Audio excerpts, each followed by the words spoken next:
চিপসগুলো কিন্তু আসলে কিন্তু এই চিপসগুলো অনেক ভালো এবং সুস্বাদু। এই চিপসগুলো মালদ্বীপস আইল্যান্ডের দোকানে এবং মালে এবং হোলে মালে বিভিন্ন দোকানে এগুলো বেশিরভাগ পাওয়া যায়।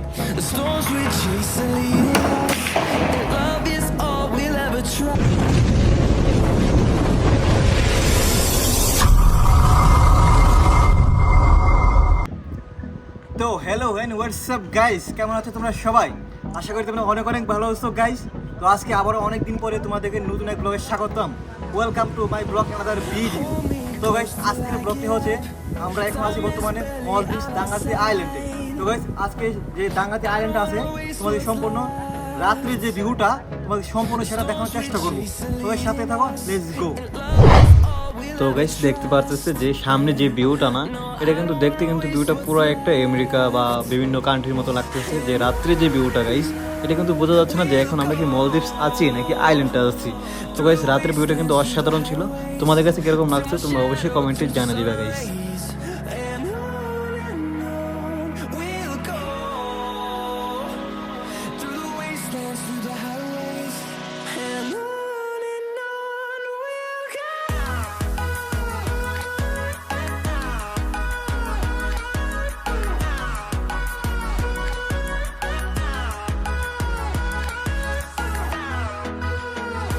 তো গাইস দেখতে পাচ্ছেন এগুলো হচ্ছে টি শার্ট।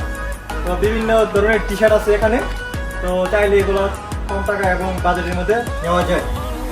তো গাইস দেখতে পাচ্ছেন এদিক কিছু চকলেট এবং বিভিন্ন ধরনের আইটেম, বিভিন্ন ধরনের অনেক কিছু এখানে আছে এবং বিভিন্ন ধরনের আইটেম পাওয়া যায়।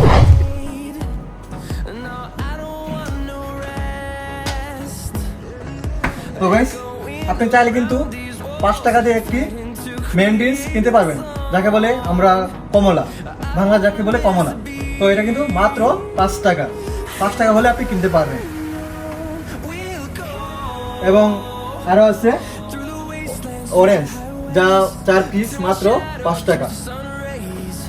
এবং এখানে কিন্তু তাহলে কিন্তু ওয়াটারমেলন এবং কাটিং করে বিক্রি করে, ওয়াটারমেলন যাকে বলে আমরা তরমুজ, বাংলা যাকে বলি তরমুজ। তো গাইস এটা হচ্ছে আপনারা মনে করতে পারেন এটা কাঁঠাল, এটা কিন্তু কাঁঠাল না, এটা কিন্তু পামকিউ, যাকে মালদ্বীপ ঐতিহ্য একটি গাছ, এই গাছের ফল, এটা হচ্ছে পামকিউ। তো এটা প্যাকেট করে একবারে র্যাপ করে রাখছে, এটা কিন্তু বিক্রি করে। তো দেখতে পাচ্ছেন ওয়াটার, যা নাকি মালদ্বীপে হাইগ্রোফিয়া। তো গাইস আজকের ব্লগটা এই পর্যন্ত ছিল গাইস। পরবর্তীতে আর ভালো ভালো ব্লগ নিয়ে শীঘ্রই দেখা হচ্ছে তোমাদের সাথে গাইস। তো গাইস আমার ইউটিউব চ্যানেল যদি নতুন হয়ে থাকো তো অবশ্যই সাবস্ক্রাইব করে রাখবে গাইস, পরবর্তীতে ভালো ভালো ব্লগ দেখার জন্য গাইস। আজকে এই পর্যন্ত ছিল গাইস, আল্লাহ হাফেজ।